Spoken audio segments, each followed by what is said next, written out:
Ciao ragazzi! This is Talk Calcio TV on YouTube and I'm back from a sore throat and illness.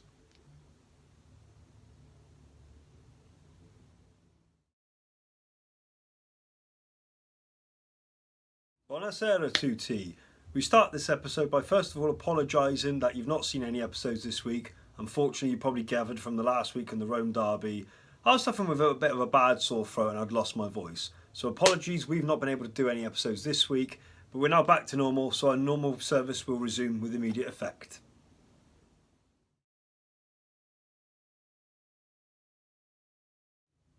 So, what's been happening in the world of Italian football this week? Well, of course, last week we had the Champions League, the almighty comeback from Roma. Nearly had a comeback from Juventus before heartbreak and controversy at the end, and they went out. And of course, yes, we don't need reminding, a certain English referee, which I said got a decision wrong. Having viewed it with hindsight, I think Michael Oliver actually got it right.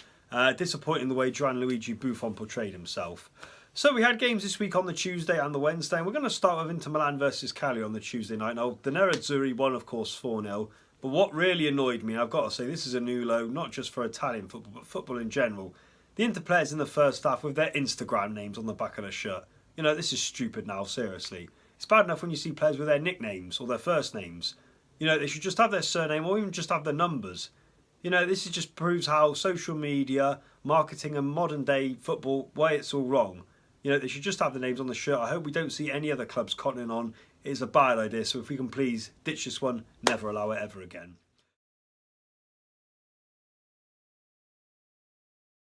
So aside about the fancy names that should or shouldn't be on Inter Milan's shirts, the Nerazzurri went temporarily in third position, but both Rome clubs, that's Lazio and Roma, after their bore draw in the Derby della Capitale the weekend, both won last night respectively. Roma, of course, beating Genoa 2-1.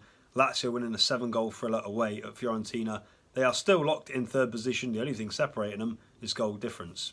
So from third place, that leads us nicely on to the Scudetto race itself. Juventus top, Napoli currently in second position. Now both teams were in action last night, as you know.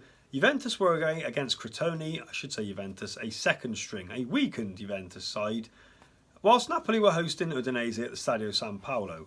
Juventus at one stage were winning 1-0 thanks to a goal from Brazilian Alexandro, while Napoli were losing against Udinese.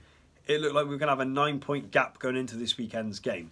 Things would change, however, last night. Juventus would draw 1-1 against Crotone, whilst Napoli had to come from behind twice to eventually beat Udinese 4-2. Now, on to this weekend's game, that is Juventus and Napoli at the Allianz Arena. Judged by Massimo Allegri's selection last night, he was keeping his troops ready for this weekend's clash. Juventus, if they win in front of their own crowd, it's all going to decide the Scudetto race. In fact, to be honest, I've been thinking for ages, the title was already wrapped up. It'll either delay the inevitable if Napoli win, and if Juventus win, it's just going to put the final nail in Napoli's coffin. Let's be honest. Now, earlier on in the season, the way Napoli were playing, I thought, finally, someone's going to topple Juventus at last. There won't be 7 in a row. It proved to be a false dawn. Napoli did, of course, go 10 games unbeaten, but since they lost to Roma in early March, I think it was, 4-2 at home in the San Paolo, it seems to have affected them, and psychologically, both on and off the pitch, they've not recovered. We've seen it in recent games. You know, they struggled to get a draw at Sassuolo away. They went to both Inter and AC Milan away. They couldn't score away. You know, it's like their goals have just all dried up. You know, when you had Hamsik, Insigne and Mertens firing on all cylinders. Of course, now Hamzik's had injuries, but they've also had Milik, of course, as backup. But it's just not been happening for Napoli. Now, that was their strongest team last night. Yet, they showed great character to come from behind and beat Udinese at home. But on paper, they should be winning that convincingly. You know, how much will that have taken out of them going into this weekend's game? What also hasn't helped is say all the goings on behind the scenes at Napoli. Now, Maurizio Sarri hasn't signed a new contract. He's in dispute with the Napoli board, say, over this summer's transfer targets. While all this is going on, it's not the best kept secret in the world that Pepe Reina has signed a pre-contract agreement with AC Milan. Of course, Gianluigi Donnarumma likely to leave for Paris Saint-Germain, Real Madrid, a whole host of clubs are after him. Now, there's even talk that Dries Mertens might want to go and play in Spain or abroad. So all these things contribute behind the scenes aren't helping the Partenope on the pitch. That is for certain. When we look at the Juventus camp, I've got to say, I think this might be Allegri's last season. I think he wanted to win the Champions League. I think he's realised he couldn't do it with AC Milan or Juventus. I can see him taking a job in England. When I say France, really, it's only going to be Paris Saint-Germain. The Azzurri job now looks as if it's going to be Roberto Mancini. He's done fantastically well for Juventus. He'll walk into any job tomorrow. He could even replace Arsene Wenger or Antonio Conte at Chelsea, respectively. Who knows? It's no doubt Juventus do need some new blood, though, at the back. I think Barzali and Chiellini, good in Serie A. If they want to win the Champions League, they really need some new blood, and I think old aging legs can't really take it, let's be honest, when it comes to Europe. As for this weekend, my prediction, I think I already said it. I really expect Juventus to beat Napoli at the end of it. Now, what I will say here, though, if Napoli were to get that win, the following week, as you know, Juventus then go play the Derby d'Italia away against Inter Milan. These two games, if Juve were to slip up, would be where the title would be won and lost. So it gives Napoli, they've got to really go to the Allianz Arena, though, and they've got to get a win. They've got to go for it. You know, if they try to sit back, Juventus will just knock them into double figures or just pulverise them. So Napoli have really got to pull something out of the bag and then hoping to do them a favour next week. Can I see it? I can possibly see Juventus maybe losing against Inter next week, but this week I am going for a Juventus home win. I think the Scudetto race is all going to be but decided after this weekend's game. So I'm saying Juventus, but what are the opinions of you lot, the Tifosi? Tell us what you think. Will it be Juve?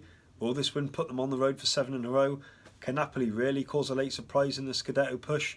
Tell us what you think. Like, comment below, and don't forget to subscribe Talk Calcio TV on YouTube. Now, just before we go, this Sunday we're going to be trying an experiment. It'll be the first time I've ever done this. We're going to be vlogging during the game. So after the match is finished, you're going to see all our reaction to key points as it happens during the match. Now, usually while it's going on, I'm writing down key points.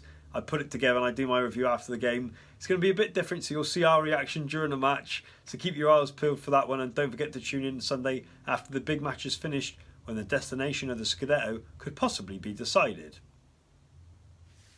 So thanks for watching this episode of Talk Calcio TV. I've got to say, it's great to be back. Now I've got my voice and my throat's feeling a lot better. That is for certain. We will speak to you Sunday, of course, after the big game's finished. So don't forget to tune in for that one. We will say for now, arrivederci, ciao. Ciao ragazzi. The voice has finally returned. I'm back, I'm well, I'm on the mend. Hop over to our YouTube channel now, where you will see our latest episode on all the key talking points this week in the world of Italian football, as well as this weekend's big clash, that is Juventus against Napoli, where the Scudetto race could finally be decided. Don't forget to subscribe, Talk Calcio TV on YouTube. Arrivederci, ciao!